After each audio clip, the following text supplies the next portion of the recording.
வணக்கம். தொடர்ந்து ஒரு சில மாதங்களாக அக்குபஞ்சர் சிகிச்சை மருத்துவம் பற்றி முழுசாக தெரிஞ்சுட்டு வரும். உடல் அறிவியல் தெரிஞ்சுக்கிட்டு, உடல் இயற்கை, கழிவு நீக்க தத்துவம்னா என்ன, கிருமிகள் உடம்புக்கு உண்மையிலே எதிரானதான், நோய்களுக்கு காரணம் கிருமிகள் தானா, அப்போ சிகிச்சை முறைகள்லாம் என்ன, அப்புறம் நம்மளுடைய மரபொழி மருத்துவங்கள்லாம் அழிஞ்சதுக்கான காரணம் என்ன, அதுக்கான நாடி பரிசோதனை, நாடி பரிசோதனை எப்படியெல்லாம் நம்மளை விட்டு மெல்ல மெல்ல நகர்ந்தது, மரபொழி மருத்துவங்களுடைய தன்மை என்ன, ஒவ்வொரு மரபொழி மருத்துவங்களும் என்ன சொல்லுது, அப்புறம் மரபொழி மருத்துவங்கள் அந்தந்த நில சூழலுக்கு ஏற்ற மாதிரி இருக்கிறது. வேறு நிலத்துக்கு நாம் போகும்போது நம்மளோட நிலத்துக்கு தகுந்த மருத்துவத்தை இன்னொரு இடத்துக்கு போய் நம்ம சிகிச்சை பார்க்கவும் முடியாது, கிடைக்கவும் கிடைக்காது. அப்போ உலகம் மொத்தத்துக்குமான எல்லா இடத்துக்கும் போகும்போதும் நமக்கு கிடைக்கிற ஒரே மருத்துவமாக நம்ம எல்லாருக்குமே பயனுடையதாக, உலகம் மொத்தமும் இருக்கிற ஜீவராசிகள், மனிதர்களை முதற்கொண்டு எல்லா ஜீவராசிகளுக்குமே ஆன ஒரு உகந்ததான மருத்துவமாக அக்குபஞ்சர் மருத்துவம் எப்படி செயல்படுது. உடலில் மருந்தே இல்லாத புறப்பொருளை நம்பி எந்த சிகிச்சையும் இல்லாமல் உடல் தன்னைத்தானே சரிப்படுத்திக்கோன்ற அகம் சார்ந்த ஒரு மருத்துவமாக அக்குபஞ்சர் எப்படி செயல்படுது, இது எல்லாத்தையும் நம்ம நிறைய பார்த்துருக்கோம் இல்லையா. இது ஓரளவுக்கு உங்களுக்கு அக்குபஞ்சர் பற்றின நல்ல புரிதல் ஏற்பட்டிருக்கும். அது இல்லாமல் எல்லா மரபொழி மருத்துவங்களுடைய ஆணி வேறான நாடி பரிசோதனை முறை, அதை நம்ம நல்லாவே ப்ராக்டிஸ் பண்ணியிருப்பீங்கன்னு நினைக்கிறேன். எத்தனை பேருக்கு நீங்கள் எல்லாருமே பார்த்தீங்கன்னு எனக்கு தெரியல, ஆனால் எனக்கு நம்பிக்கை இருக்குது. நிச்சயமாக எல்லாருமே நிறைய பேருக்கு நாடியை பார்த்து ப்ராக்டிஸ் பண்ணி வச்சுருக்கீங்க.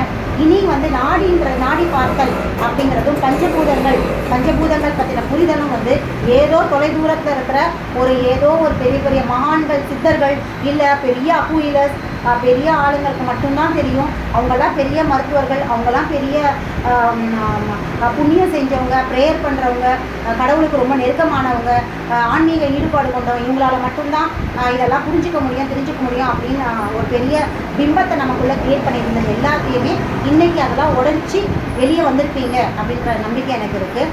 சாதாரண பாமரனும் மருத்துவம் தான், நமக்கு எல்லாருக்குள்ளேயுமே மருத்துவம் இருக்குது அப்படிங்கிற ஒரு அடிப்படையான விஷயத்தை, மனிதனுடைய அடிப்படையான ஒரு குணத்தை நீங்க புரிஞ்சுருப்பீங்க அப்படின்னு நினைக்கிறேன். எல்லாருக்குள்ளேயும் எல்லா கலையுமே இருக்குது. அவங்களுடைய ஆர்வமும் ஈடுபாடும் தான் ஒரு பர்டிகுலர் கலையில் அவனை மேன்மை நிலைக்கு கொண்டு போகுது அப்படிங்கிறதா ஒன்று. அதுக்காக யாருக்குமே எந்த கலையும் வராதுன்னு இல்லை, எல்லா கலையும் கற்றுக்கிறதுக்கான முழு உரிமையும் அதற்கான அதுக்கான ரைட்ஸ் அவங்ககிட்ட நிச்சயமாக உண்டு அப்படிங்கிறது தான் அடிப்படையான மனித தன்மை. ஸோ அந்த இடத்துலேருந்து நம்ம அக்குபஞ்சர் மருத்துவம் அப்படிங்கிறது எல்லாருமே தெரிஞ்சுக்கணும். எப்படி சமையல் அப்படிங்கிறது எல்லாருக்குமே தெரிஞ்சிருக்கு, எல்லாருக்குமான ஒரு கலை இல்லையா, அதே மாதிரி தான் மருத்துவமும் எல்லாருக்குமானது. சின்ன குழந்தைங்க முதற்கொண்டு வயது முதிர்ந்தவங்க வரைக்கும் இந்த பூமியில் வாழ்கிற காலம் வரைக்கும் அவங்களே சரிப்படுத்திக்கிறது, அவங்களே சிகிச்சை கொடுத்துருங்க, அவங்களே உடலை ஆரோக்கிய நிலைக்கு திரும்ப கொண்டு வரதும் குணமாக்கி கொள்றதும் அவங்களுக்கே தெரிஞ்சிருக்கணும். இது தனியாக மருத்துவரை நாடி போக வேண்டிய அவசியமும் இல்லை, எந்த இடத்துலையும் போய் யாருக்கிட்டே இதுக்கும் நிற்க வேண்டிய அவசியமே இல்லை. எல்லாருமே மருத்துவம் கற்று வச்சுக்கிட்டோம் அப்படின்னா அவங்க குடும்பத்தில் இருக்கிற நபர்கள் எல்லாருமே ஆரோக்கியமானவர்கள். அவ்வளோதான். யாருக்கு என்ன பிரச்சனை வந்தாலும் ஒருத்தருக்கு ட்ரீட்மெண்ட் பார்த்துட்டு எல்லாருமே நிம்மதியாக இருக்கும் இல்லையா. மருத்துவத்துக்காக நம்ம எதுவும் செலவு பண்ண வேண்டியதும் இல்லை, மருத்துவத்தை தேடி போக வேண்டியதும் இல்லை.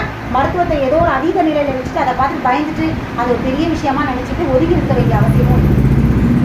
அதே சமயத்தில் இன்னைக்கு பிரச்சாரம் பண்ணிட்டு இருக்க நோய்களை பற்றின அச்சம் நமக்கு துளியும் இல்லை. நம்ம ஏன் பயப்படணும்? நமக்கு தான் மருத்துவம் தெரியுமே, நாடி பார்க்கவும் தெரியும், பஞ்சபூதங்கள் நம்ம உடம்புல என்ன செய்யணும்னு தெரியும், பஞ்சபூதங்களோட தன்மை என்னன்னு தெரியும், பிரபஞ்சத்தில் இருக்கிற பஞ்சபூதமும் இந்த உடம்புல இருக்கிற பஞ்சபூதமும் ஒன்று தான்றதும் தெரியும். அதை எப்படி நாடி வழியாக தெரிஞ்சுக்கிறதுன்னு தெரியும். இனி அதற்கான சிகிச்சை முறைகளை கற்றுக்க போகிறோம். அதையும் தெரிஞ்சுக்கிட்டோம் அப்படின்னா வீட்டுக்கு வீடு மருத்துவர் அப்படிங்கிற எங்களுடைய தம்மம் அகாடமியோட கான்செப்ட் இனி வீட்டில் இருக்கிறவங்க எல்லாருமே மருத்துவர் அப்படிங்கிற கான்செப்டுக்கு நாங்கள் வந்துடுவோம் இல்லையா. எங்கள் அகாடமியோடைய ஃபஸ்ட்டு ஸ்டார்ட் பண்ண விஷயம் வீட்டுக்கு ஒரு மருத்துவர் அப்படிங்கிறது தான். இன்றைக்கி அது வளர்ந்து வீட்டில் இருக்கிற ஒவ்வொருத்தரும் மருத்துவர் அப்படிங்கிற நிலைக்கு இன்றைக்கி அக்குபஞ்சர் மருத்துவம் போயிட்டுருக்கு அப்படின்னா எவ்வளோ பெரிய விஷயம் இல்லைங்களா.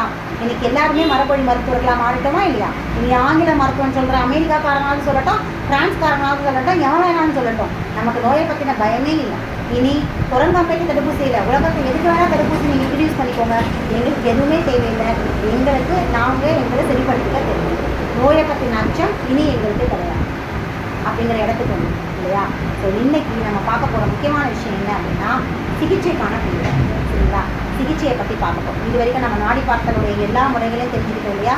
பஞ்சபூதங்கள் எவ்வளோ பெரிய பங்கு வகிக்குது அப்படின்றது தெரிஞ்சுக்கிட்டோம். பஞ்சபூதங்கள் தான் உடலை இயக்குது. பஞ்சபூதங்கள் இல்லைன்னா இந்த அண்டமும் கிடையாது, இந்த பிண்டமும் கிடையாது அப்படிங்கிறத நல்லாவே புரிஞ்சுக்கிட்டோம் இல்லையா? பஞ்சபூதங்களுடைய அந்த சர்க்கிள் என்ன அப்படின்றத பார்ப்போம். இதில் சைக்கிள் என்னன்றதை பார்ப்போம். நெருப்பு, முதல்ல நெருப்புலேருந்து ஆரம்பிப்போம். அதான் எப்போவுமே ஆரம்ப புள்ளி, சரிங்களா? நெருப்பு, நிலம், காற்று, நீர், மரம், இதை எப்போவுமே மறந்துடும். இந்த பஞ்சபூதங்களுடைய அந்த லைன் இருக்கு இல்லையா, இந்த சுழற்சி லைன், சைக்கிளுடைய லைன், இதை என்றைக்குமே மறக்கக்கூடாது. தூக்கத்துலேருந்து எழுதி கேட்டால் கூட அதை சொல்லணும். அந்த அளவுக்கு மைண்டில் வச்சுக்கணும், ஸ்டிக் பண்ணி வச்சுக்கணும். நெருப்பு, நெருப்புக்கு அடுத்தது நிலம், நிலம்க்கு அடுத்தது காற்று, காற்றுக்கு அப்புறம் நீர், நீருக்கு அப்புறம் மரம், இதை மைண்டில் வச்சுக்கணும், சரிங்களா? ரொம்ப சிம்பிளாக ஞாபகம் வச்சுக்கலாம். இந்த பிரபஞ்சத்துடைய அடிப்படை தன்மை என்ன அப்படின்னு பார்த்தீங்கன்னா உஷ்ணம். உஷ்ணம் இல்லை, வெப்பம் இல்லை அப்படின்னா அந்த பிரபஞ்சமே இயங்காது இல்லையா? அண்டார்டிகா போன்ற பிரதேசங்களில் துளியும் வெப்பம் இல்லாததுனால தான் இன்றைக்கும் எந்த ஜீவராசியும் அங்கே வாழ முடியல. ஒரு செடி கொடி, ஒரு சின்ன புழுவினம் கூட அங்கே வாழ முடியல. அதற்கு காரணம் என்ன அப்படின்னா உயிர் ஜீவராசிகளுடைய பிரபஞ்சத்துடைய அடிப்படையான வெப்பம் அப்படிங்கிற ஒரு நெருப்பு மூலகம் அங்கே மிஸ் ஆகுது. ஸோ அந்த மூலகம் மிஸ் ஆகிறதுனால அந்த இடத்துல ஜீவராசிகள் வாழத்துக்கான தகுதி இல்லாத ஒரு பிரதேசமாக அண்டார்டிகா இருக்குது. எத்தனையோ மனிதர்கள் அங்கே போய் ஆய்வு செஞ்சு, சயின்டிஸ்ட்லேருந்து ஜியோகிரபிஸ்ட்லேருந்து அங்கே போயிட்டு ஆய்வு செஞ்சு ஒரு சில காலங்களில் இறந்த வரலாறுகள்லாம் இருக்குது. ஆனால் போய் அங்கே ஆராய்ச்சி செஞ்சு அதை பற்றின எல்லா பதிவுகளையும் பதிவு செஞ்சுட்டு இறந்துட்டாங்க. நிறைய பேர் இறந்துட்டாங்க அண்டார்டிகா போயிட்டு. ஸோ அப்படியான ஒரு பிரதேசம் தான். அங்கே இருந்த லேப்ஸ் என்ன அப்படின்னு பார்த்தீங்கன்னா நெருப்பு மூலகம் கிடையாது. பிரபஞ்சம், அண்டம், பிண்டம் ரெண்டுத்துக்குமே ரெண்டுத்தோட இயக்கத்துக்கான பிரதான மூலகமான அடிப்படை விஷயமான உஷ்ணம் அப்படிங்கிற வெப்ப மூலகம், நெருப்பு மூலகம் அங்கே இல்லாததுனால தான் அங்கே மனிதர்களாலையும் சில ஜீவராசிகளாலையும் வாழ